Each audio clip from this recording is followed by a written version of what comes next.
Chapter 7. By mid September, Luke's days had fallen into a familiar pattern.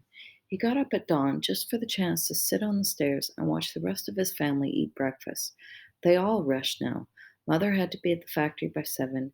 Dad was trying to get all the machinery in working order before harvest, and Matthew and Mark were back in school. Only Luke had time to linger over his undercooked bacon and dry toast.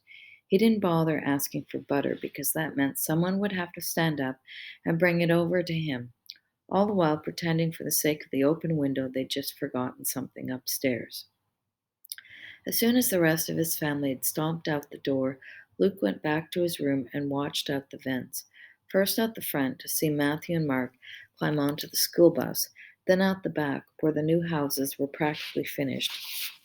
They were mansions, as large as the Garner's house and barn put together. They gleamed in the morning sunlight as though their jewels were studded with precious walls were studded with precious jewels. For all Luke knew, maybe they were. Hordes of workmen still arrived every morning, but almost all of them worked indoors now. They headed into the houses first thing, carrying rolls of carpet, stacks of drywall, cans of paint. Luke couldn't see much of them after that. He spent more time now watching a new kind of traffic, expensive looking cars driving slowly down the newly paved streets. Sometimes they pulled into a driveway and went into one of the houses, usually trailing a woman who appeared to be talking nonstop. It had taken Luke a while to figure it out. He certainly hadn't dared to ask anyone else in his family, but he thought maybe the people were thinking about buying the houses. Once he realized that, he studied each potential neighbor carefully. He'd overheard Mother and Dad marveling that the people moving into the new houses were not just going to be city people, but barons. Barons were unbelievably rich, Luke knew. So when we talked about privilege, this is exactly an example of privilege, right? And they even have this title that makes them sound like royalty, barons. They had things ordinary people hadn't had in years. Luke wasn't sure how the barons had gotten rich when everyone else was poor. Dad had never said the word baron without a curse word or two in front of it. People streaming through the houses did look different from anyone in Luke's family. They were mostly thin, beautiful women in form fitting dresses, and heavy set men in what Luke's dad and brother called sissy clothes, shiny shoes, and clean, dressy pants and jackets. Luke always felt a little embarrassed for them showing up like that. Or maybe he was embarrassed for his family that they never looked like any of the Barons. Luke preferred it when the adults had children with them and he could concentrate on them.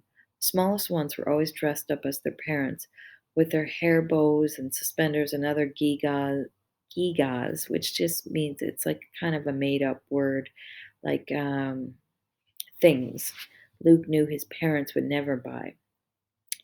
The older kids usually seemed to be wearing whatever they'd grabbed first out of their closet that morning. Though he knew no one would dare show up with 3 kids, he always counted 1, 2, 1, 1, 2. What if a family with just one kid moved in behind them and he sneaked into their house and pretended to be like their second child? He could go to school, go to town, act like Matthew and Mark. So somebody wrote in their journal, "Oh, how come he doesn't do this, or how come his family doesn't try and arrange for this?" So this is an idea, obviously, he's had as well. What a joke! Luke living with the Barons. More likely, he'd be shot for trespassing, or turned in. When he began thinking like that, he always jumped down from his perch by the vent and grabbed a book from one of the dusty stacks in the eaves. Mother had taught him to read and do math as much as she knew herself. "At least we have a few books for you," she often mumbled sadly when she left in the morning. He'd read all their books dozens of times, even the ones with titles like Diseases of the Porcine Species and Common Grasses of Our Countryside. This is talking about pigs or hogs. His favorites were the handful of adventure books, the ones that let him pretend he was a knight fighting fighting a dragon to rescue a kidnapped princess, or an explorer sailing on the high seas, holding tight to a mast while a hurricane raged about him. He liked to forget he was Luke Garner, third child hidden in the attic. Sometime around noon, he'd hear the door from the mudroom to the kitchen swing open, and he'd go down and eat at the same time as his dad.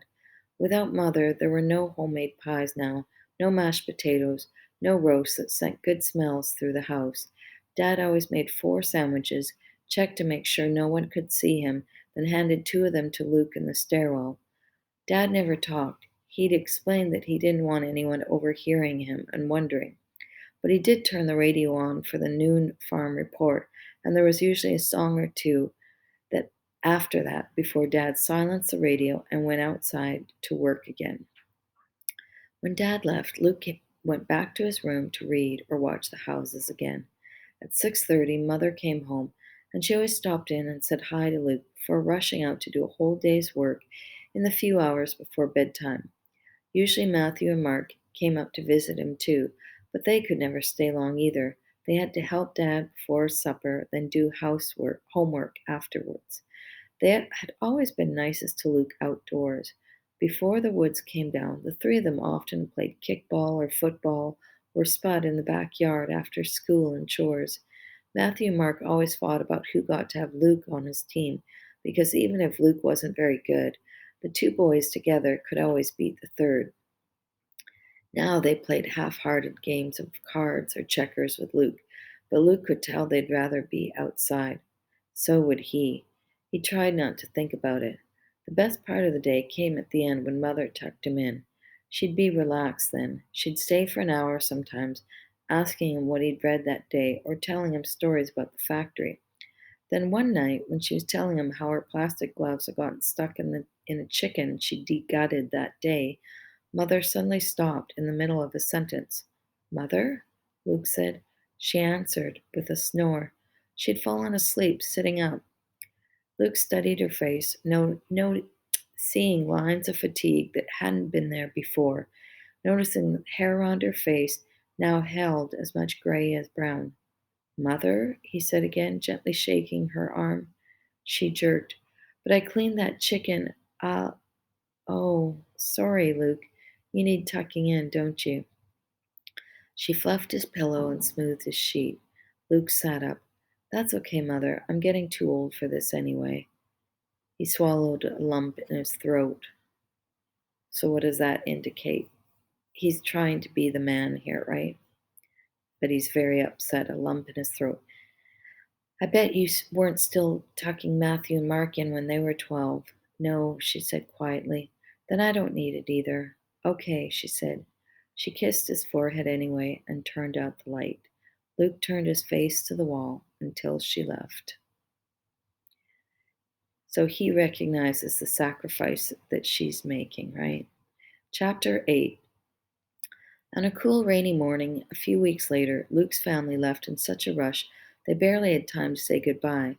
They dashed out the door after breakfast, Matthew and Mark complaining about their packed lunches, Dad calling back, "I'm going to that auction up at Chitsville. Won't be home till supper." Mother hurried back and handed Luke a bag of crackling, 3 pears, and some biscuits from the night before. She muttered, "So you won't get hungry," and gave him a quick kiss on the head. Then she was gone too. Luke peered around the stairway door, surveying the chaos of dirty pans and crumb-covered plates left in the kitchen. He knew not to look as far as the window, but he did anyway. His heart gave a strange jump when he saw the window was covered. Someone must have pulled the shade the night before to try to keep the kitchen warm, then forgotten to raise it in the morning. Luke dared to lean out a little further. Yes, the shade was down on the other windows, too.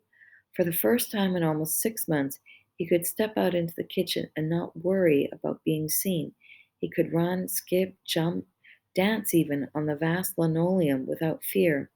He could clean up the kitchen and surprise Mother. He could do anything. He put his right foot out tentatively, not quite daring to put his full weight on it. The floor squeaked. He froze. Nothing happened, but he retreated anyway. He went back up the stairs, crawled along the second-floor hallway to avoid the windows, then climbed the stairs to the attic. He was so disgusted with himself, and he could taste it. "I am a coward. I'm a chicken. I deserve to be locked away in the attic forever," ran through his head. No, no, no, he countered himself. I'm cautious. I'm making a plan. He climbed up onto the stool on top of a trunk that served as his perch for watching out the back fence. The neighborhood behind his house was fully occupied now. He knew all the families and had come up with names for most of them. The big Carr family had 4 expensive cars sitting in their driveway. The Gold family all had hair the color of sunshine. The Bird Brain family had a set of had set a row of 30 birdhouses along their back fence, even though Luke could have told them it was pointless to do that until spring. The houses he could see best, right behind the Garners' backyard, was occupied by the Sports family. 2 teenage boys lived there, and their deck overflowed with soccer balls, baseballs, tennis rackets, basketballs, hockey sticks, and apparatus from games Luke could only guess at. Today he wasn't interested in games. He was interested in seeing the families leave. He noticed before that all the houses were empty by 9 in the morning, with kids off to school and grown ups off to work. 3 or 4 of the women didn't seem to have jobs, but they left too, returning late in the afternoon with shopping bags.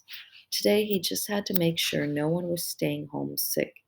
The Gold family left first, 2 blonde heads in one car, 2 blonde heads in another. The Sports family was next, the boys carrying football pads and helmets, their mother teetering on high heels. Then there was a flurry of cars streaming from every driveway onto the still sparkling new streets. Luke counted each person, keeping track so carefully that he made scratches on the wall and counted the scratches twice again at the end. Yes, 28 people gone. He was safe. Luke scrambled down from his chair, his head spinning with plans. First, he'd clean up the kitchen, then he'd start some bread for supper. He'd never made bread before, but he'd watched Mother a million times. Then maybe he could pull the shades and the rest of the house and clean it thoroughly. He couldn't vacuum, that'd be too loud. But he could dust and scrub and polish. Mother would be so pleased. Then in the afternoon, before Matthew or Mark or the kids in the neighborhood got back, he could put something on for supper. Maybe potato soup. Why, he could do this every day. He'd never considered housework or cooking particularly thrilling before. Matthew and Mark always scoffed at it as women's work, but it was better than nothing. And maybe, just maybe, if this worked, he could convince Dad to let him sneak out to the barn and help there too. Luke was so excited, he stepped into the kitchen without a second thought this time. Who cared if the floor creaked? No one was there to hear it. He gathered up dishes from the table and piled them into the sink, scrubbing everything with extraordinary zeal. He measured out flour and lard and milk and yeast and was putting it all in a bowl when it occurred to him it might be okay to turn on the radio very softly. Nobody'd hear, and if they did, they'd just figure the family had forgotten to turn it off, just as they'd forgotten to raise the shades. The bread was in the oven, and Luke was picking up lint by hand from the living room rug when he heard tires on the gravel driveway. It was 2 o'clock in the afternoon. Too early for the school bus or mother or dad. Luke sprinted for the stairs, hoping whoever it was would just go away. No luck. He heard the side door creaking open, then Dad exclaiming, "What the?" He was back early. That shouldn't matter, but hiding on the staircase, Luke suddenly felt like the radio was as loud as an entire orchestra, like the smell of baking bread could fill 3 counties.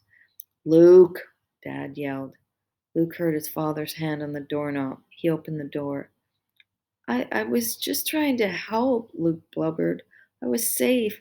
I left the shades down, so I thought it was okay, and I made sure everyone was gone from the neighborhood, and Dad glared. You can't be sure, he snapped. People like that, they get deliveries all the time. They get sick, come home from work. They could have maids come home during the day. Luke could have protested. No, the maids never come before the kids get home from school. But he didn't want to give himself away any more than he already had. The shades were down, he said. I didn't turn on a single light. Even if there were 1,000 people back there, nobody would know I was here. Please, I've got to do something. Look, I made bread and cleaned, and what if a government inspector or someone had stopped by here? I would have hidden, like always. Dad was shaking his head. And leave them smelling bread, baking in an empty house? You don't seem to understand, he said. You take chances. You can't, because at that precise moment the buzzer on the oven went off, sounding as loud as a siren. Dad gave Luke a dirty look and stalked over to the oven. He pulled out two bread pans and tossed them on the stove top. He flipped off his radio. I don't want you in the kitchen again, he said. You stay hidden. That's an order. He went out the door without looking back. Luke fled up the stairs. He wanted to stomp angrily, but he couldn't. No noise allowed. In his room, he hesitated, too upset to read, too restless to do anything else. He kept hearing, You stay hidden, that's an order, echoing in his ears. But he'd been hidden, he'd been careful. To prove his point, to himself at least, he climbed back up his perch on the back fence and looked out the quiet drive neighborhood.